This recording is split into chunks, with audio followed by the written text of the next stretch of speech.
Hi, I'm Connor. I'm Steven. And you're watching MVTV.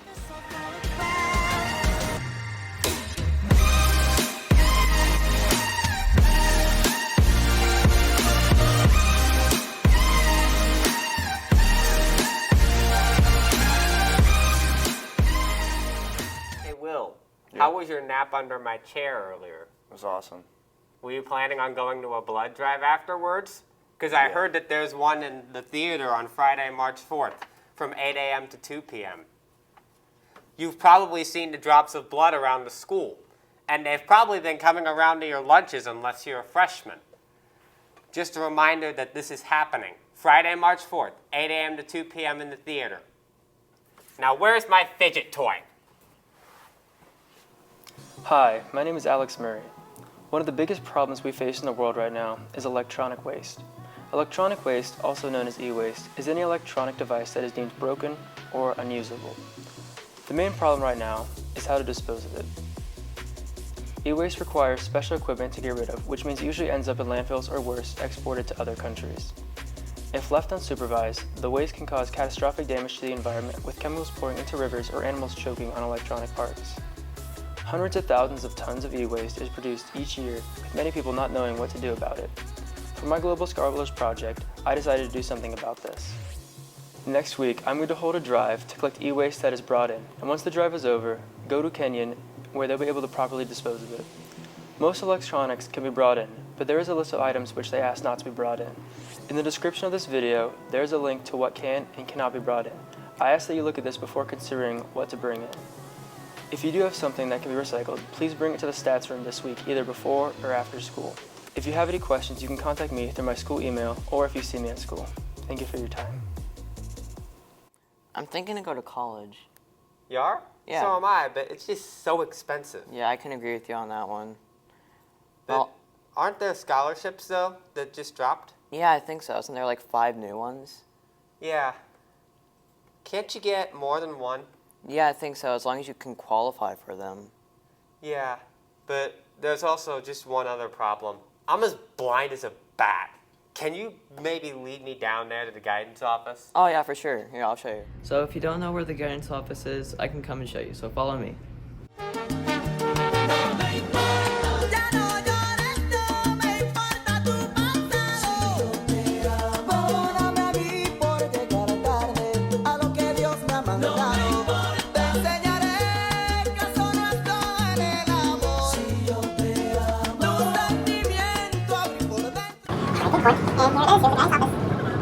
So here you can see the guidance office right behind me, which is where I took you to. And here are a bunch of lists of the scholarships. As you can see, we have the name, the necessities, and the deadline to enter. And then if you want more information about these scholarships, just check Naviance. And from there, you should be good. Hey, did you hear that there was a girl who got 3rd place in the state wrestling tournament? Really? That's Yeah, awesome. that is the highest ever that someone has placed in school history. Whoa. And I got the chance to talk to her. You want to see the interview? Yeah, I do. Let's hear it. I'm here with... Emma Reinhardt. So, Emma, congratulations on your accomplishment, 3rd place. Thank you. So, I want to ask, how much work did it take you to get here? A lot. I've been working hard for the past year, and it was a goal of mine to place at state, so it was just a lot of hard work that I put in. How long have you been doing girls wrestling? I started wrestling when I was in 5th grade, so about 6 years now. Proud that you were able to place 3rd place. You know that that's higher than anyone else has ever placed, like ever, in this school, right? Yep. That is something to be proud of. Thank you. One more question. Okay. Do you know what your plan is now? You're a sophomore. Do you know what the plan is with your coach about what's next for you on this little journey you got going? Yeah, so for the next year, I'm just gonna lift a lot, get as much time wrestling as I can, and hopefully get into the finals next year, and when I'm a senior, just to win the whole thing. That sounds amazing. Hey, appreciate your time. Thank And you. go get them the next 2 years. Thank you. Yeah.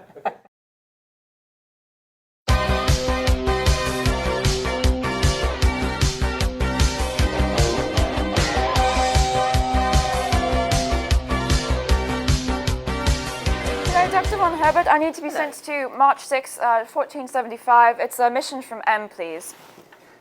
Yes, just a minute. Thank you. All right, thank you very much, sir.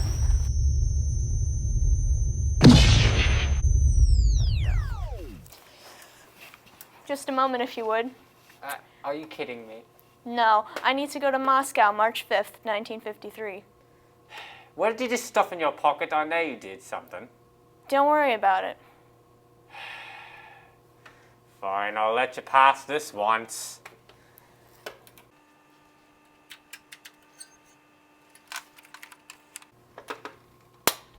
Off you go. I don't want to hear about any funny business.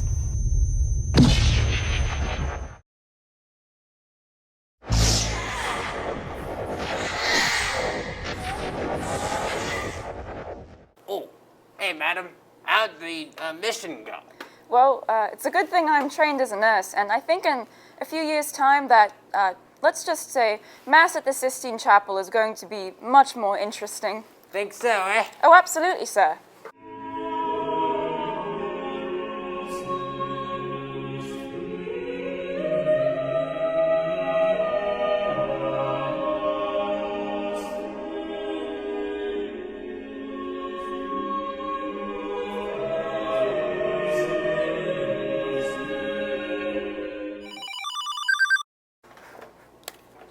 Yes? Yeah, that girl who came through at the end just seemed really off. Oh, hey, boss, hang on a second. It seems like she's coming back through. Hey, the boss is on the phone and she wants to know how it went. Oh, well, it went... Hey, quit stalling! Exactly.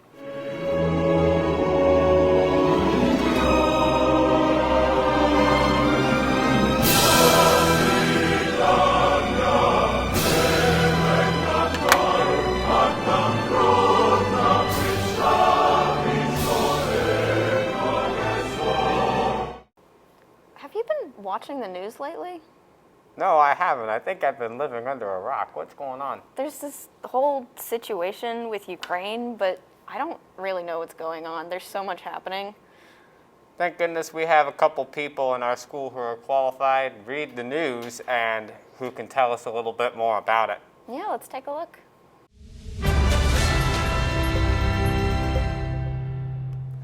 Let's introduce our guest panel for this segment. Mrs. Loveland holds both a bachelor's and master's degree from the University of Michigan and has several years of experience as a social studies educator. Since joining the faculty here at MVHS, she has taught AP European History, Honors World History, Regular World History, AP American Government, and AP Comparative Government. She's also the current NHS and Drama Club advisor. Mr. Caldwell has honorably served in the United States Marine Corps before becoming an educator. He holds a bachelor's degree from George Mason University and a master's degree from Walden University. An MVHS faculty member since 2003, he is the current Social Studies Department Chair and teaches World History and American Government classes. He is also the Forum Book Advisor and Forum Show Director. Thank you both for agreeing to participate in this discussion. A lot of people have been wondering, what is up with Ukraine? Well, I think Ukraine is going through some very tragic times right now. They historically have had some tragic times, and the biggest is when they've had dealings with Russia. So in the 1930s, they had the terror famine, and the Russians perpetuated this and ended up killing several million Ukrainians. And since that time, they've really enjoyed limited sovereignty.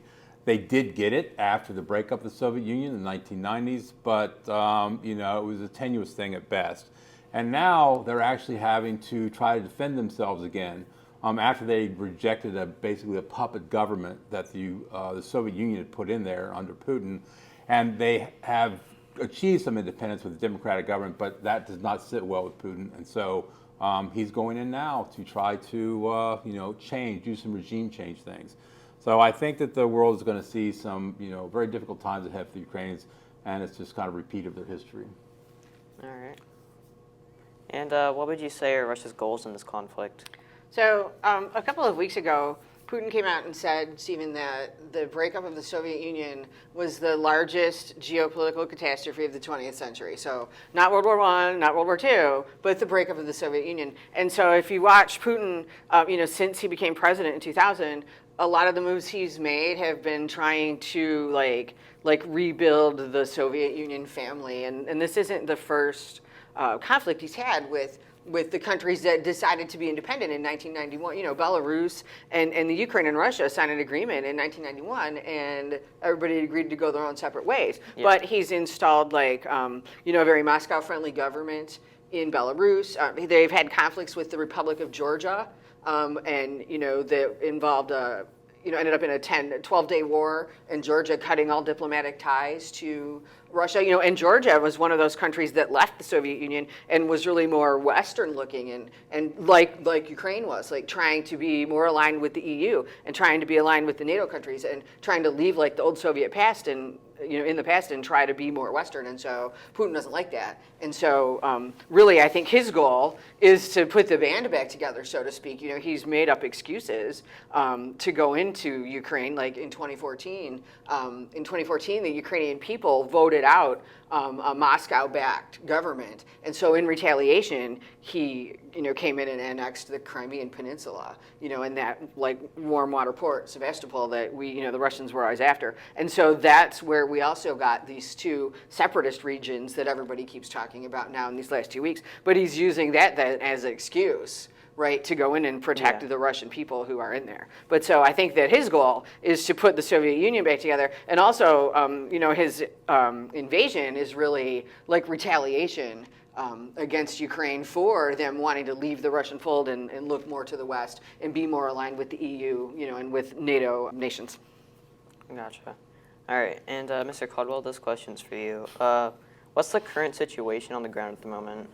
Oh, I was actually just watching the news before I came in here, and there was initially this attack that occurred about 11 o'clock our time last night, and it got quiet for a little bit, but it's actually picked up again. It appears, at least, that the Russians are trying to take Kiev in an effort to do a regime change. So I think they want to gather up all the people that are part of the current democratic government in Ukraine and either ship them off to Russia and silence them, and then install their new government, pro-Russian government. Right now, there's a lot more happening right now. They are shooting down aircraft. They're blowing up tanks. The Russians have said that they have destroyed probably 70 or 80 military installations, and so the devastation is just beginning. I probably think that they're going to have a lot more in the next 24 hours of fighting, and they probably will reach Kiev very shortly, or if they're not already on the outskirts of it. All right. And what do you guys think is the America's interest in this conflict? Well, I think that anytime there's a major world conflict, that a lot of the world looks to the United States and the Western world leaders to do something about it. I think, though, that in America we're seeing a lot of, there's a lot of anti-getting involved in someone else's war sentiment. And, while it's true we were involved in Afghanistan for a very long time, other wars have come and gone that we haven't had anything to do with. I mean, in 1980, when we were still embroiled in the Cold War, the Soviet Union rolled into Afghanistan, and other than boycotting the Olympics, we really didn't do that. And some sanctions, we didn't do too much about it. But I think that America obviously is interested any time a government or a state becomes less democratic, and we see the people losing their voice and losing democracy, and you see this authoritarian leader just violating the sovereignty of another nation, right? I mean, Putin's acting like at this point Ukraine has no rights that a sovereign nation would have, like to not be invaded by another country. And so I think that America can't be disinterested, but we have to be careful of getting involved somewhere else in the world. And so I think that as a NATO leader, obviously we've already placed sanctions on Russia, and there's talk of stronger sanctions, including, if you'd like to know what SWIFT is, it's like the Venmo for world countries. Like, this is how I pay for my 100 billion barrels of oil. You could cut Russia off from that, which would hurt them. I think that I doubt that military involvement, will ever happen. But I think that what will happen is you saw this morning, the stock market opened very low. It opened at about 800 points down, and a barrel of oil was close to $100 this morning. So I think that obviously economically, any kind of turmoil in the world, affects major markets. So I think that economically, it's going to be stressful for everybody, especially Europe, but for us as well. And a normal oil barrel costs how much? The price has 60? been running around 60, 60, 70. It's going to go up significantly from that. Yeah, And we'll see at the pump. It was 97 the last time I looked, but it's like around 60. Wow. That's a good question. All right. And addition to curiosity, many students have expressed a concern towards this. So what do you think it could mean for us? Well, like we just said, I think the first thing that's going to happen is the prices are going to go up. We're already in an inflationary period right now in the United States. It's running 7%. We're going to see those prices of not only gasoline, but other things go up. We still have supply chain issues in this country, and those things are also pushing prices up. But instability in anywhere in the world forces people to charge more for things. I think, I know that in other parts of the United States, they're paying $4.50, $4.75 a gallon. I think we'll probably get over or get close to $4 a gallon here on the East Coast. We're a little closer to some of the manufacturing, refining things, but we're still going to have to pay more. Also locally, when you see stock markets that are tumbling like this, for those of us who are getting closer and closer to retirement, this is going to be a heavy burden on our retirements. When the stock market goes down, that means our retirements are going down. So people in this area are going to see, less money available for them. And so there may be some other further impacts, but financially is going to be the major thing for us. Right. I doubt we're going to see any of us going off to war. Right. Yeah. Unfortunately for us, we get most of our natural gas from Canada, so natural gas supply won't be that much of an issue for us, and also food supply won't really be much of an issue for us, but it will be disruptive for other parts of the world because Ukraine is a major food supplier. Oh, I gotcha. Although of course, if people have family in any of these places, that's always sad. Yeah. All right. And based on your knowledge and analysis of the situation, understanding that it's always risky to predict the future, what sort of outcome do you think could come from this? Like, let's call it tomorrow's headlines.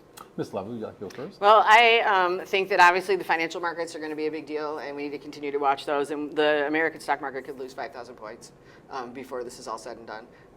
Mr. Caldwell? I think tomorrow and the next couple of days, you're going to see more and more headlines dealing with the tragedy that's going to be Ukraine. I think we're going to see a lot more death and destruction there. I think we're going to start seeing things come out. And with the ability for people to make their own little movies through their iPhones and then send this out immediately, we're going to see a lot of really terrible situations and terrible scenes that are going to be happening there. The Russians are not known for being kind to their enemies. And I think you're going to see a lot. Every time they resist, there's going to be a lot of tragedy that's involved in this. It's going to be a tragic situation for everybody. Yeah, that's not good. All right. Well, that should wrap it up. This was our segment called What's Up with Ukraine, and I think we should be good for now.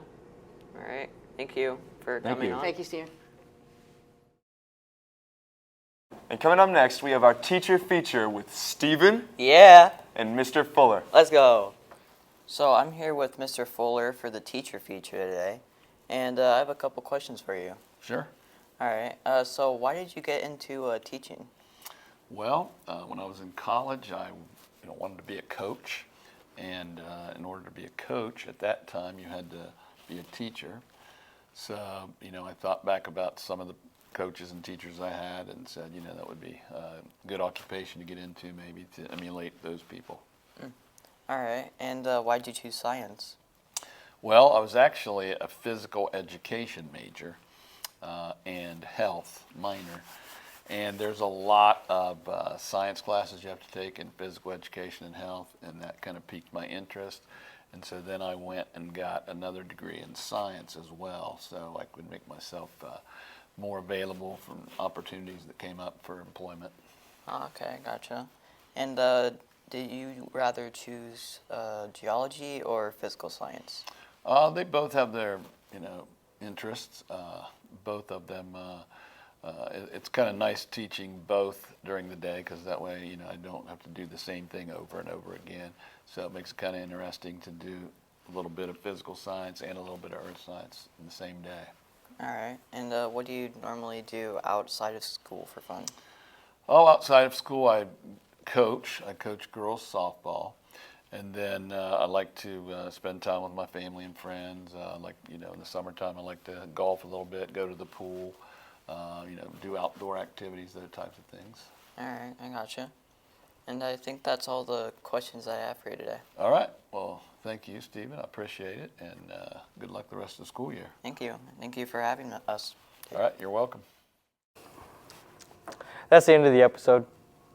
Yeah. Okay. Bye, friends. Bye. Зустрілись ми великої